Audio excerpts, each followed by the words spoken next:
The sun had barely begun to rise when Clara packed her worn backpack with trembling hands. The house was still, except for the faint ticking of the old clock that hung in the hallway, her mother's clock, the one her father refused to take down even after she passed. Clara took one last glance at the faded photographs on the wall. In every frame, her father's smile seemed smaller, more distant, until it disappeared altogether. For years, their home had been filled with tension so thick it could silence even the morning birds. Her father, Henry, wasn't a cruel man by nature, but grief had a way of twisting love into something unrecognizable. Since her mother's death, he had buried himself in work, drowning his sorrow in long nights and heavy words. And every time Clara tried to help, every time she offered warmth, it only reminded him of what he had lost.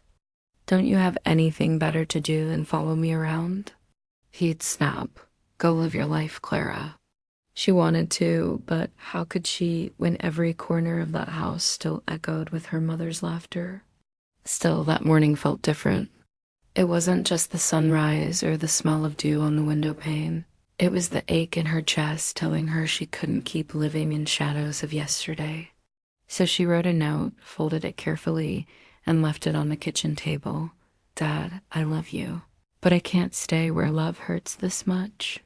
Please don't look for me." Then she stepped out, her shoes crunching softly on the gravel path that led away from everything she ever known. Life in the city wasn't kind to dreamers. Clara learned quickly that kindness didn't fill stomachs or pay rent. She took small jobs, waiting tables, cleaning rooms, folding clothes in a laundromat where time seemed to stop.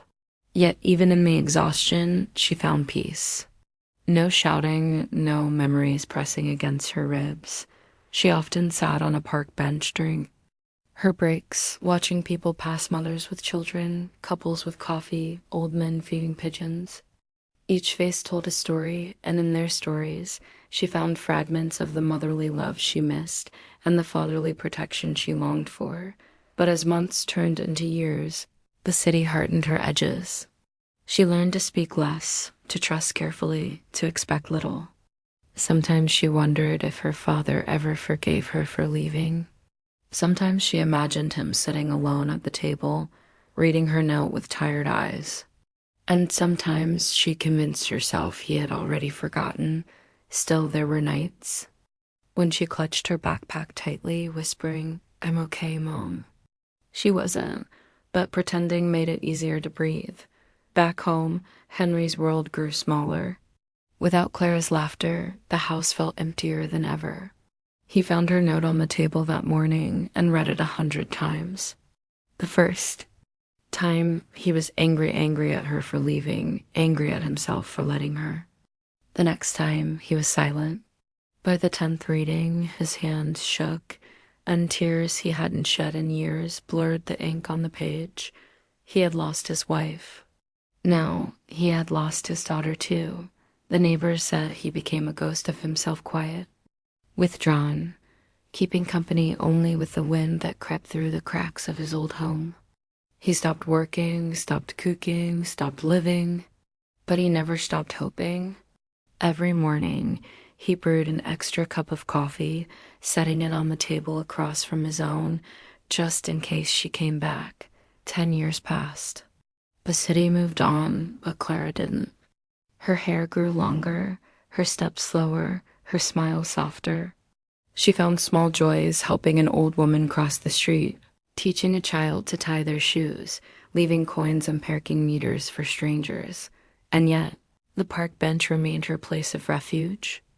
Every Sunday, she sat there with a paper cup of coffee, staring at the people who still had someone waiting for them.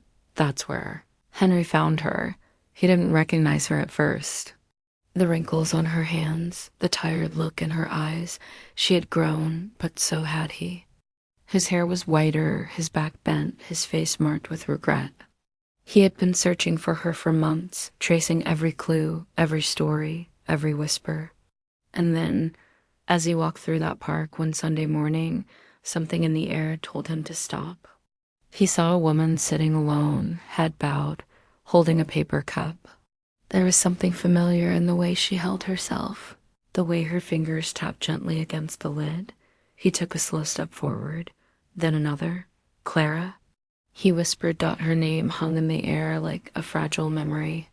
She looked up, blinking as if she had heard it in a dream long forgotten. The moment her eyes met his, time collapsed. She stood, her heart pounding, unsure if she was seeing a ghost. Dad. Neither moved for a moment. The world around them faded, the laughter, the birds, the wind. Only silence remained. Henry's hands trembled as he reached for her. "I've been looking for you for so long," he said, his voice cracking. Tears welled up in her eyes. "Why?" He smiled weakly.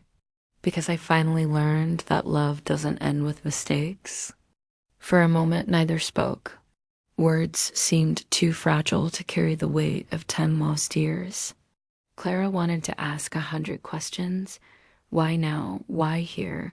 Why after all this time? But all that came out was a whisper. "Dad." "I thought you hated me." Henry's eyes filled with tears. "No, Clara, I hated myself.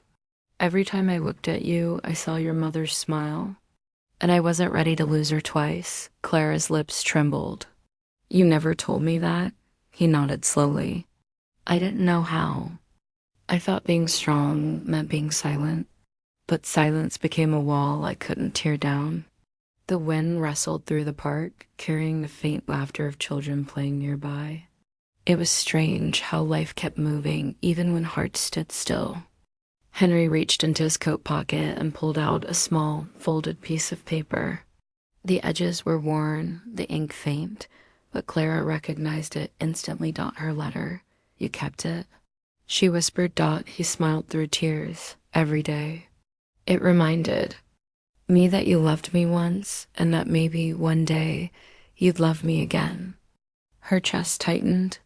For years, she had carried guilt like a stone, believing she had broken something beyond repair.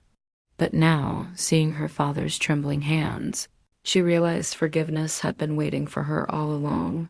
She sat back down on the bench, patting the space beside her. "Sit with me, Dad." He did. Slowly, carefully, as though afraid she might disappear again. They sat in silence, not needing to fill the space with words. The city hummed softly around them, and for the first time in a decade, peace settled between them. After a while, Henry spoke. "You know, this is the same park your mother loved. She used to bring you here when you were little. You'd chase pigeons and she'd laugh until her eyes watered." Clara smiled faintly. "I remember. She used to say," he continued, his voice gentle, "if Clara ever gets lost, she'll always find her way back to love." Clara turned to him, her eyes shimmering. She was right. Henry reached over, taking her hand in his. The years of distance, of pride and pain, melted like snow under the warmth of their touch. In that moment, they were father and daughter divided by time. They were simply two souls finding home again. "I missed you," he whispered. "I missed you more," she replied. And as the morning sun broke through the clouds, it painted them both in gold, the color of forgiveness, of hope, of love rediscovered. They sat there for hours, talking about everything and nothing. The world had changed, but their bond had not. When they finally stood to leave, Henry turned to her with a soft smile. "Let's go home, Clara." She nodded, tears glistening. "I'd like that." Together, they walked away from the park bench. That had once been a place of loneliness, and became the beginning of something whole again.